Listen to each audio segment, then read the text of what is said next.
Welcome back to our YouTube channel Barnamoy 36। আজকে NEP Bangla অনার্সের first সেমিস্টারের মেজরের সাজেশন নিয়ে, মেজর পেপারের সাজেশন নিয়ে, অর্থাৎ যাদের বাংলা অনার্স আছে এনইপির ফার্স্ট সেমিস্টারে তাদের সাজেশন নিয়ে বর্ণময় 36 আজ তোমাদের সামনে।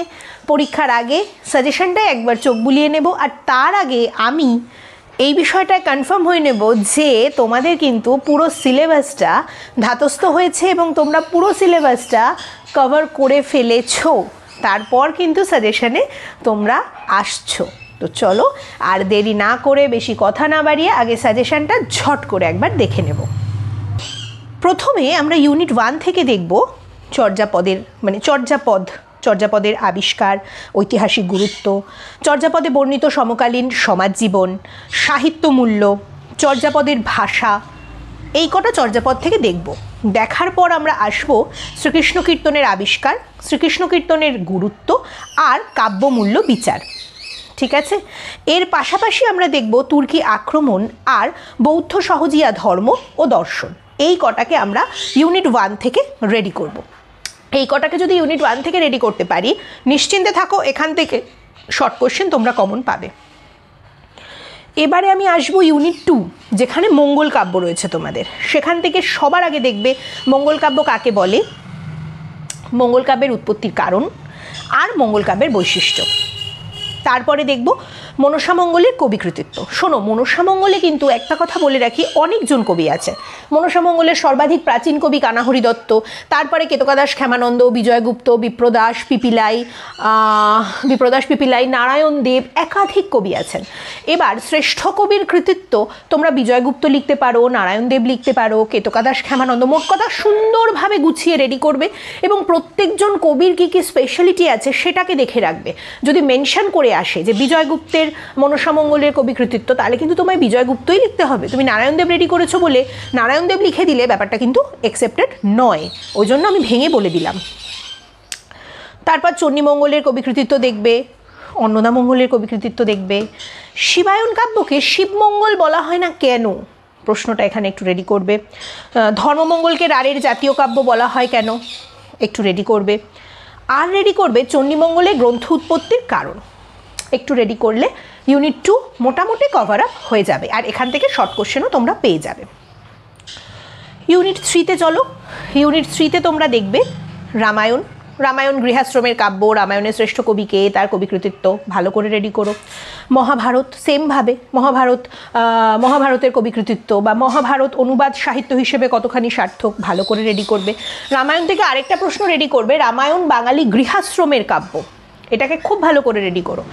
এবার তো অবশ্যই এগুলো রেডি করতে গেলে তোমাকে দেখতেই হবে অনুবাদ সাহিত্য সৃষ্টির কারণ সম্পর্কে আলোচনা, বা অনুবাদ সাহিত্য কাকে বলে, কেন অনুবাদ সাহিত্যের সৃষ্টি, সেগুলোকে একটু দেখো। প্রসঙ্গত বলে রাখি, ভাগবত রেডি করার এই প্রসঙ্গে কোনো দরকার নেই, রামায়ণ মহাভারত করলে আশা করি হয়ে যাবে। শর্টের জন্য এখান থেকে, মানে ইউনিট 3 থেকে শর্টের জন্য তোমরা দেখবে আলাওল দৌলত কাজীর কাব্য, মানে মুসলমান রাজসভা। আর ব্রডের জন্য আরেকটুখানি তোমরা দেখে রেখো, সেটা হচ্ছে পদ্মাবত কাব্য। তারপরে আলাওলের কাব্যগুলো, দৌলত কাজীর কাব্যগুলো শর্টের জন্য রেডি করলে আশা করি ব্রডেও তোমরা লিখতে পারবে, অসুবিধা খুব একটা হবে না। এবার চলো ইউনিট 4-এ যাই। ইউনিট 4 থেকে দেখবে Ramprasad Sen, Kamalakanta Bhattacharya. If I am not wrong, আমি যদি খুব ভুল না হই, রামপ্রসাদ সেন বা কমলাকান্ত ভট্টাচার্য থেকে যে কোনো একজন কবি আসবেন। তারপর দেখব নাচ সাহিত্য, দেখব একটা প্রশ্ন আগে সাজেশন করেছিলাম ইউনিট 2-তে, শিবায়নকে শিবমঙ্গল বলা হয় না কেন, মানে শিবায়নকে শিবমঙ্গল বলা হয় না কেন, সেই কোশ্চেনটা এখানকার জন্যও আমি রেকমেন্ড করবো, একটু রেডি করো। চৈতন্য পূর্ববর্তী, চৈতন্য পরবর্তী সাহিত্য বা চৈতন্য পূর্ববর্তী পরবর্তী বৈষ্ণব ধর্মের তুলনামূলক আলোচনা, এগুলোকে একটু রেডি করো। সেই সাথে পাশাপাশি রেডি করব পূর্বরাগ কাকে বলে শ্রেষ্ঠ কবি, অভিসার কাকে বলে শ্রেষ্ঠ কবি, বিরহ কাকে বলে শ্রেষ্ঠ কবি। এই কটা যদি রেডি করতে পারো, পরীক্ষার দিন তোমার, পরীক্ষার রেজাল্ট তো সর্বতভাবেই তোমাদের, খাতা তোমার, পেন তোমার, এক্সামের দিন তোমার। সারা মাসে যা কষ্ট করেছো, মাধ্যমিক এইচএস লেভেলের থেকে কিন্তু অনার্সের পরীক্ষার হল বলো, ভাইব্রেশন বলো, সমস্ত কিছু আলাদা ফিল হয় একটা। আফটার অল আপগ্রেডেশন তো হচ্ছে, মাধ্যমিক উচ্চ মাধ্যমিক পেরিয়ে তো তবে কলেজে আসা, তো সব মিলিয়ে নিজেকে যতটা প্রিপেয়ার করতে পারবে সমস্তটা উগরে দেবে ওই পরীক্ষার দিন খাতা পেনের মধ্যে। কোশ্চেন ভালোভাবে পড়বে, 3 বার কোশ্চেন পড়বে। কোশ্চেন ভালো করে পড়ার পর যেগুলো লিখবে সেগুলোকে ভালোভাবে পড়ে নিয়ে লিখবে। তোমার পড়ার ভুলের কারণে যেন কোনো প্রশ্নের উত্তর পাল্টে না যায়। আর বাকি ম্যাম যা সাজেশন দিলেন আজ বর্ণময় 36-এর চ্যানেলে, তার উপরে আর পেন চালিও না, তাহলে কিন্তু সমস্যা হতে পারে। তো যেটুকু বলে দিলাম খুব ভালোভাবে তৈরি করো।